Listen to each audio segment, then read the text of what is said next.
4. Tratado Teológico Político. Baruch Spinoza.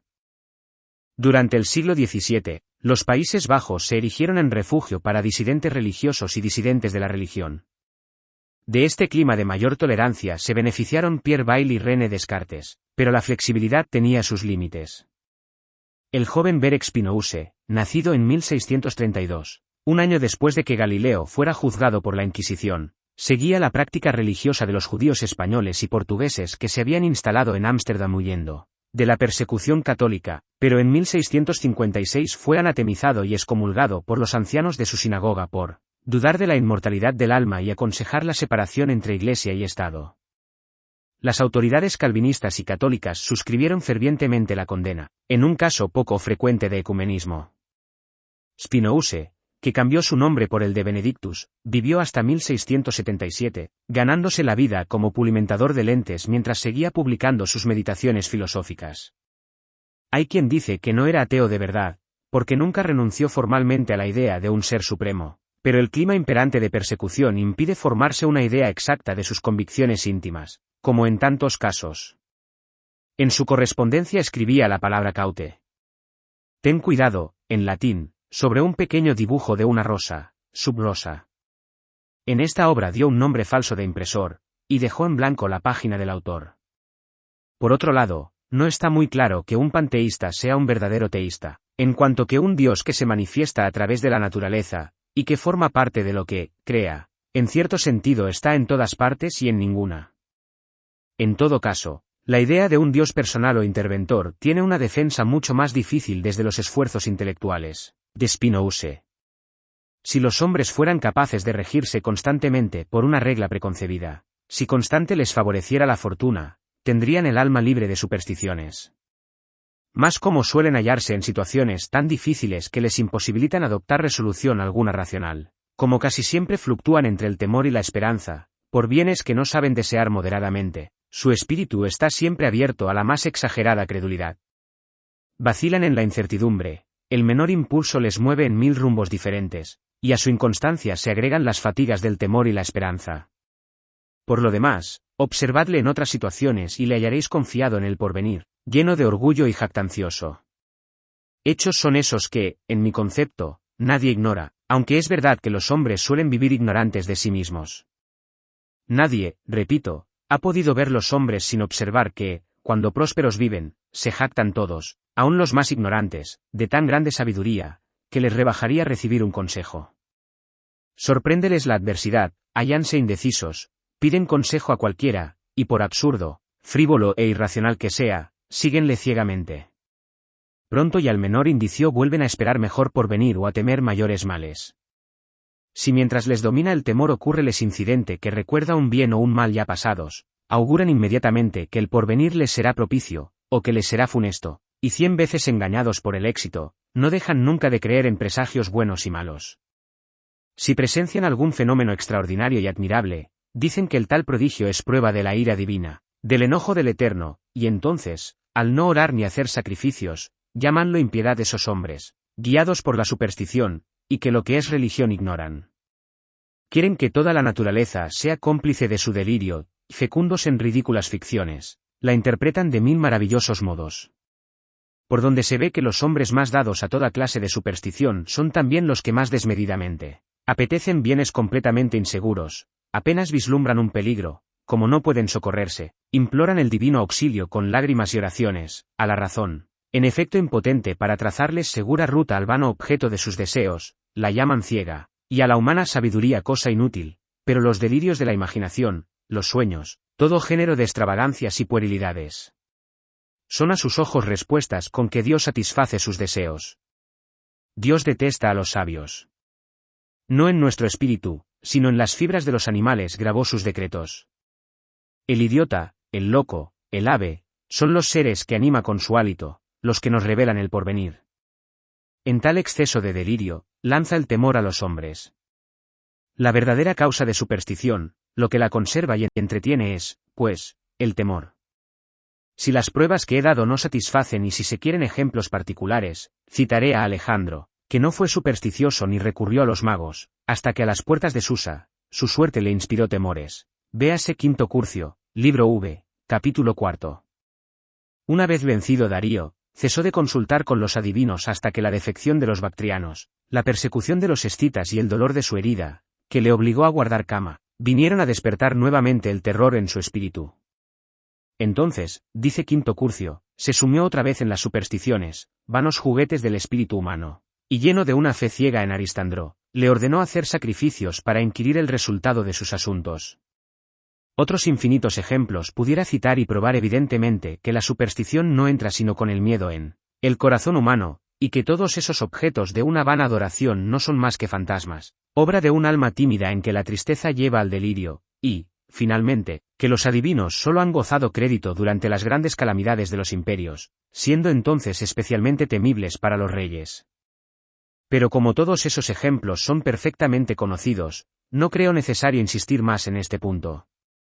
De esta explicación que he dado sobre las causas de la superstición resulta que todos los hombres están, naturalmente sujetos a ella. Digan cuanto quieran los que en ella ven la huella de la idea confusa que de la divinidad tienen todos los hombres. Resulta también que debe ser en extremo variable e inconstante, como todos los caprichos del espíritu humano, y todos sus movimientos impetuosos, y finalmente, que solos la esperanza, el odio, la cólera y el fraude pueden hacerla subsistir, puesto que no viene de la razón, sino de las pasiones, y de las pasiones más fuertes. Así pues, cuanto más fácil es a los hombres caer en todo género de supersticiones, tanto más difícil es para ellos persistir en una sola. Agréguese a esto que el vulgo, siempre igualmente miserable, nunca puede vivir tranquilo, siempre corre a las cosas nuevas que aún no le han engañado, y esa inconstancia ha sido la causa de tantas guerras y tan grandes tumultos. Porque como ya hemos demostrado, y discretamente observa Quinto Curcio, no hay medio más eficaz que la superstición para gobernar la muchedumbre. Y ved aquí lo que bajo apariencias de religión lleva a los pueblos ya a adorar a los reyes como a dioses, ya a detestarlos como azote de la humanidad. Para obviar ese mal se ha cuidado mucho de rodear de gran aparato y culto pomposo a toda religión falsa o verdadera para darle constante gravedad y producir en todos un profundo respeto, lo que, dicho sea de paso, ha hecho que entre los turcos toda discusión sea un sacrilegio, y lo que ha llenado el espíritu individual de tantas preocupaciones que no dejan sitio en él a la razón ni a la misma duda. Pero si el gran secreto del régimen monárquico y su principal interés consisten en engañar a los hombres, disfrazando bajo el hermoso nombre de religión al temor de que necesitan para mantenerlos en la servidumbre, de tal modo que crean luchar por su salvación cuando pugnan por su esclavitud, y que lo más glorioso les parezca ser el dar la sangre y la vida por servir el orgullo de un tirano, ¿cómo es posible concebir nada semejante en un estado libre, ni qué cosa más deplorable que propagar en él tales ideas, puesto que nada más contrario a la libertad general que cohibir con prejuicios o de cualquier otro modo el libre ejercicio de la razón individual? En cuanto a las sediciones que se suscitan bajo el pretexto de religión, proceden todas de una sola causa, de querer arreglar por leyes lo propio de la especulación, y por ende de mirar las opiniones como crímenes y castigarlas como atentados.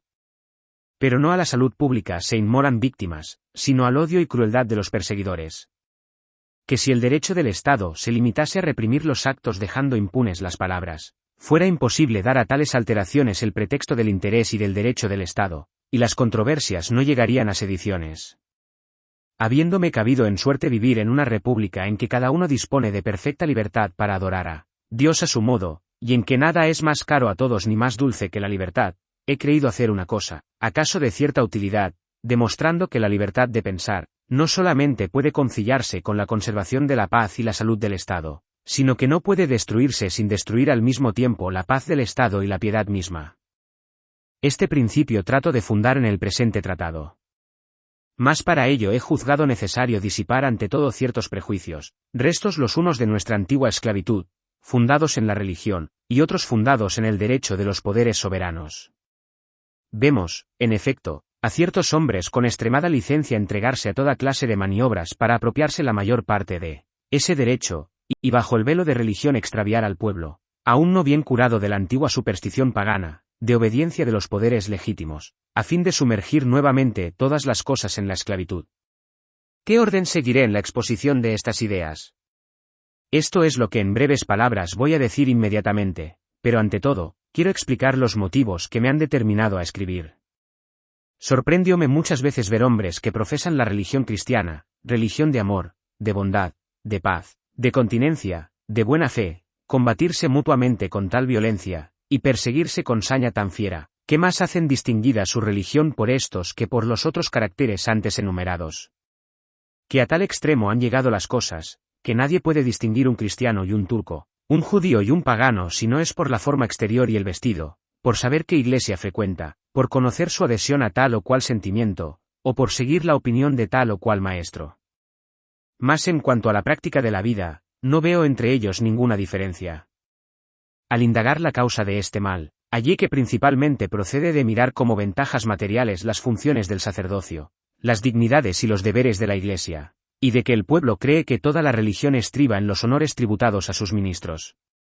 Así se han introducido tantos abusos en la Iglesia, así se ha visto a los hombres más ínfimos animados de prodigiosa ambición apoderarse del sacerdocio, trocar en ambición y sórdida avaricia el celo por la propagación de la fe, convertirse el templo en teatro donde no se oye a doctores eclesiásticos sino a oradores que se cuidan muy poco, de instruir al pueblo, y mucho de hacerse aplaudir por él, cautivándole con la doctrina común, enseñándole novedades y cosas extraordinarias que sorprenden su admiración.